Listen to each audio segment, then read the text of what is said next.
యావత్ ప్రపంచం ఫోకస్ అంతా ప్రస్తుతం అమెరికా పైనే ఉంది. ఎందుకంటే ఈ ఏడాది నవంబర్ 5న అమెరికాలో అధ్యక్ష ఎన్నికలు జరగనున్నాయి. ఈ ఎన్నికల ప్రభావం ప్రత్యక్షంగానో లేదా పరోక్షంగానో యావత్ ప్రపంచంపై ఉంటుంది అనేది అందరికీ తెలిసిన విషయమే. అదీ కాకుండా ప్రపంచంలోని అత్యంత సంపన్న దేశం అమెరికా కాబట్టి ప్రతి ఒక్కరూ అమెరికాలో స్థిరపడాలని కోరుకుంటూ ఉంటారు. అయితే అమెరికాకు పొరుగున ఉన్న మెక్సికో నుండి పెద్ద ఎత్తున అక్రమంగా అమెరికాలోకి ప్రవేశిస్తూ ఉంటారు కొంతమంది. దీనికి అడ్డుకట్ట వేయాలని అక్కడి ప్రభుత్వాలు ప్రయత్నించి విఫలం అయ్యాయి. ఇక వచ్చేది ట్రంప్ ప్రభుత్వమే కాబట్టి అమెరికాకు మెక్సికోకు మధ్య గోడ కట్టాలని గతంలోనే నిర్ణయం తీసుకున్నారు.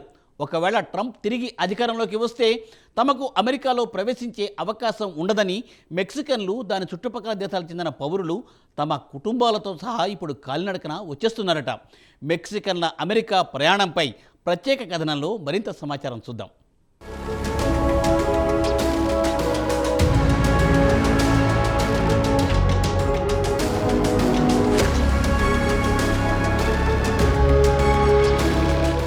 ఈ ఏడాది నవంబర్ 5న అమెరికాలో అధ్యక్ష పదవికి ఎన్నికలు జరుగుతున్న విషయం తెలిసిందే. అప్పుడే అక్కడ రాజకీయ హడావుడి మొదలైపోయింది. అధ్యక్ష పదవి రేసు నుంచి బైడెన్ తొలగిపోయారు. ఆయన స్థానంలో కమలా హ్యారిస్ పోటీ చేయనున్నారు. ఇక రిపబ్లికన్ పార్టీ తరపున డొనాల్డ్ ట్రంప్ బరిలో దిగుతున్నారు. ఈసారి వార్ వన్ సైడే అన్నట్లు కనిపిస్తోంది. ప్రస్తుతం డొనాల్డ్ ట్రంప్కే విజయావకాశాలు ఎక్కువగా కనిపిస్తున్నాయి.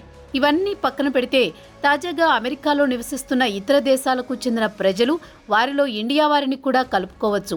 ఒకవేళ ట్రంప్ అధికారంలోకి వస్తే వెంటనే దేశంలో అక్రమంగా నివసిస్తున్న వారిని వెంటనే వారి దేశాలకు పంపిస్తారన్న భయాలు మొదలయ్యాయి. ఒక విధంగా చెప్పాలంటే అమెరికాలో అక్రమంగా నివసిస్తున్న వారు మిలియన్లలో ఉంటారు.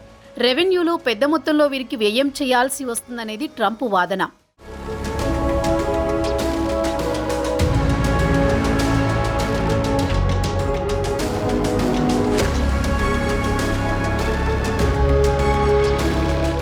ఇక అమెరికాలో ఖచ్చితంగా ప్రభుత్వం మారబోతోంది. ప్రస్తుతం డెమోక్రాట్లు అధికారంలో ఉన్నారు. బైడెన్ ప్రభుత్వం వలసవాదులను చూసి చూడనట్లు వదిలేస్తోంది. అదే రిపబ్లికన్ పార్టీకి చెందిన ట్రంప్ వస్తే దేశ సరిహద్దుల్లో గోడ కడతానని గతంలోనే హెచ్చరించాడు. అమెరికాకు పొరుగున ఉన్న మెక్సికన్లు పెద్ద ఎత్తున అమెరికాలో అక్రమంగా చొరబడుతుంటారు. వీరు అమెరికాలో చిన్న చితకా పనులు చేసుకుంటూ బతుకుతుంటారు. ప్రస్తుతం అమెరికాలో మెక్సికన్ల జాడ్యం చాలా ఎక్కువగా ఉంది. ట్రంప్ వీరిని దేశం నుంచి పంపించి వేయాలనే పట్టుదలతో ఉన్నారు. ఇక వచ్చేది ట్రంప్ సర్కారని తెలుసుకున్న మెక్సికన్లు, ముఖ్యంగా దక్షిణ మెక్సికోకు చెందిన వందలాది మంది కాలినడకన అమెరికా సరిహద్దుకు బయలుదేరుతున్నారు. ఎన్నికలు ముగిసేలోగా అమెరికాలో కాలుమోపాలనేది వీరి ప్రధాన ఉద్దేశంగా కనిపిస్తోంది. ఒకవేళ ట్రంప్ అధికారంలోకి వస్తే అమెరికాలో అడుగుపెట్టే అవకాశం కోల్పోతామనే భయంతో వారంతా కుటుంబాలతో సహా అమెరికా వైపు కాలినడకన బయలుదేరుతున్నారు.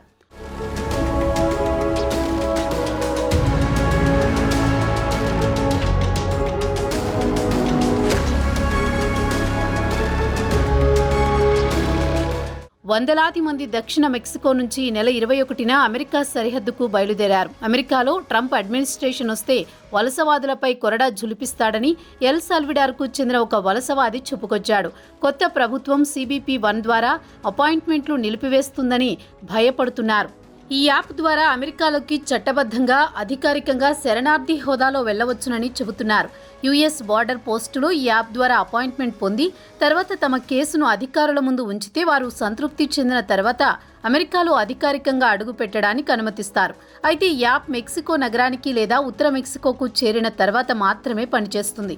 అందుకే మెక్సికోకు చుట్టుపక్కల దేశాలకు చెందిన వారు కూడా వీలైనంత త్వరగా ఈ రూట్లో అమెరికాలో అడుగు పెట్టాలని చూస్తున్నారు.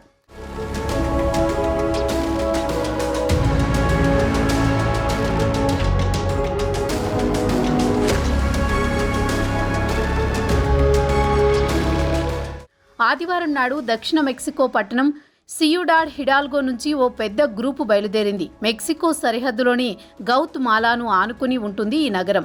అక్కడి నుంచి ఉత్తర దిశగా పెద్ద సంఖ్యలో వలసవాదులు బయలుదేరుతున్నారు.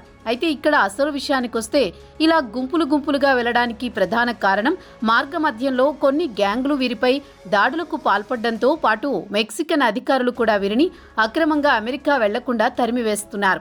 ఇటీవల కాలంలో మెక్సికో ప్రభుత్వం కూడా తమ దేశం నుంచి అక్రమంగా అమెరికాలో అడుగు పెట్టనీయకుండా చాలా జాగ్రత్తలు తీసుకుంటోంది. అయినా అమెరికాలో అడుగు పెట్టాలని పెద్ద సంఖ్యలో మెక్సికన్లు వస్తూనే ఉంటారు. అయితే మెక్సికన్ అధికారులు మాత్రం అమెరికా సరిహద్దు వరకు బస్సులు, ట్రైన్లలో చేరకుండా గట్టి చర్యలు తీసుకుంటున్నారు.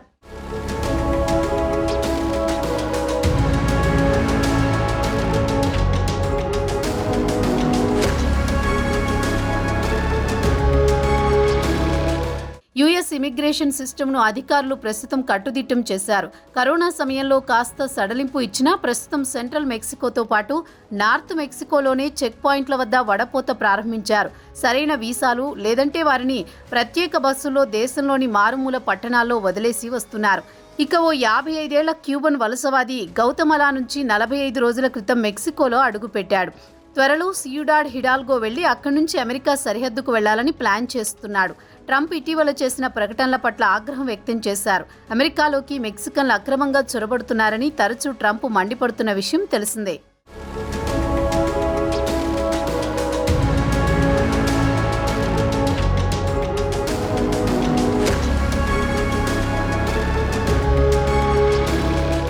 మేమేమి నేరం చేశామని ఆయన ట్రంప్ను ప్రశ్నిస్తున్నాడు. తాము కష్టపడి పనిచేసే వాళ్లం, తమ దేశంలో అవకాశాలు లేవు కాబట్టి మెరుగైన జీవితం కోసం అమెరికాలో ఆశ్రయం పొందాలనుకుంటున్నామని క్యూబన్ వ్యక్తి ట్రంప్పై ఆగ్రహం వ్యక్తం చేస్తున్నాడు.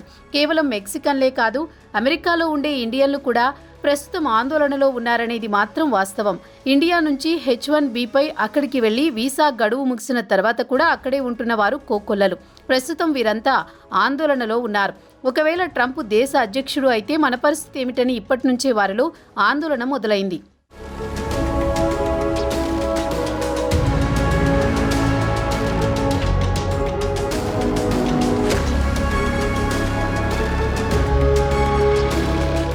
ఇక అమెరికాలో వచ్చే ఏడాది ప్రభుత్వం మారబోతోంది. దేశంలో అక్రమంగా నివసిస్తున్న వారిలో అప్పుడే ఆందోళన మొదలైంది. మరి ట్రంప్ ప్రెసిడెంట్గా బాధ్యతలు చేపట్టగానే ఎలాంటి చర్యలు తీసుకుంటారో వేచి చూడాల్సిందే.